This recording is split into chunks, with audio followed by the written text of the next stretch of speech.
Hello viewers, আসসালামু আলাইকুম। আশা করি সবাই ভালো আছেন। আজকে আমি দেখাবো আইসিটি তৃতীয় অধ্যায়ের দশমিক থেকে কীভাবে অক্টালে রূপান্তর করতে হয়। তো প্রথমে পূর্ণ সংখ্যাটা দেখাই। একটা পূর্ণ সংখ্যা আছে, দশমিককে রূপান্তর করো অক্টালে।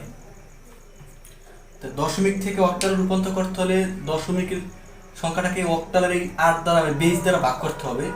তো আমি করি 7 8 ভাগ এই বেস 8। 78 ভিতরে 8 কতবার যায়? 9 বা 8 9 72 থাকে কত? 6।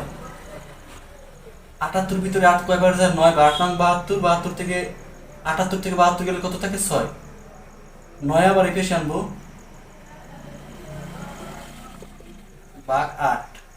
9 এর ভিতরে 8 কতবার যায়? একবার। 8 কে 8, 9 থেকে 8 গেলে কত থাকে? 1। 1 আবার এপাশে আনবো, ভাগ 8। 1 এর ভিতরে 8 কতবার যায়? 8 বড়, 1 ছোট। তো বড় সংখ্যা দিয়ে ছোট সংখ্যাটা ভাগ করা যাবে না, এই জন্য ভাগফল 0। এই পাশে এই সংখ্যাটা, এই পাশে এসে হবে। এমএসবি আকারে লিখি।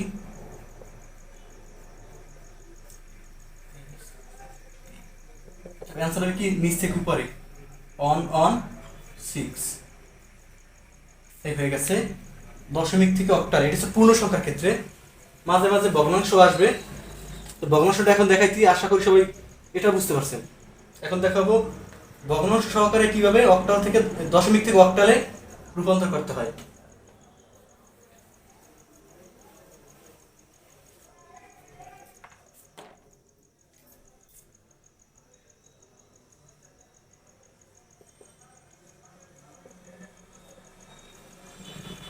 দশমিক থেকে অক্টাল রূপান্তর করব।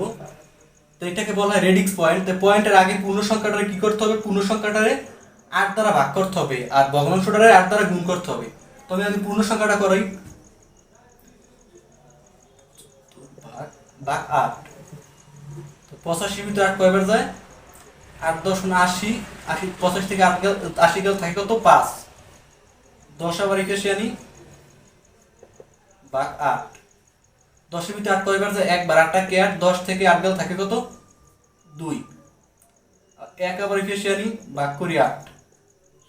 8 এর ভিতরে 1 এর ভিতরে 8 যায় না, এই জন্য ভাগফল 0 1 এপাশে এসে পড়বে।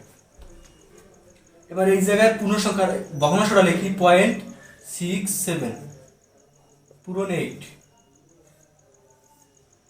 7 56 6 হাতে আছে 5 6 8 53 0.5। 7 56 6 হাতে আছে 5 6 48 48 5 কত? 53 53 3 লিখছি এই পাশে, 5 এই পাশে লিখছি, দশমিক দিছি, পূরণ আবার 8। 6 48 48 8 হাতে আছে 4 3 8 24 আর 4 28, দশমিক 4 2 এই পাশে লিখবো, বা পূরণ 8। 8 64 4 হাতে আছে 6 8 64 আছে 6 কত? 70 শূন্য পেশার দশমিকের দশমিক। আমরা 3 বার গুণ করবো, এর বেশি করবো না। তো মাঝখানে একটা দাগ দেই, উপরে লিখুন এলএসবি, নিচে লিখুন এমএসবি। তার অ্যান্সার হবে কি? এটা উপর থেকে নিচে, এটা হবে নিচ থেকে উপরে, আর ভগ্নাংশের ক্ষেত্রে হবে কি? উপর থেকে নিচে। 1 2 5.527 527 আশা করি সবাই বুঝতে পারছেন। তো কি করতে হবে? প্রথম পূর্ণ সংখ্যাটাকে 8 দ্বারা ভাগ করতে হবে, ভগ্নাংশটাকে 8 দ্বারা গুণ করতে হবে। তারপর রেজাল্টের পূর্ণ সংখ্যার ক্ষেত্রে নিচ থেকে উপরে, আর ভগ্নাংশের ক্ষেত্রে উপর থেকে নিচে।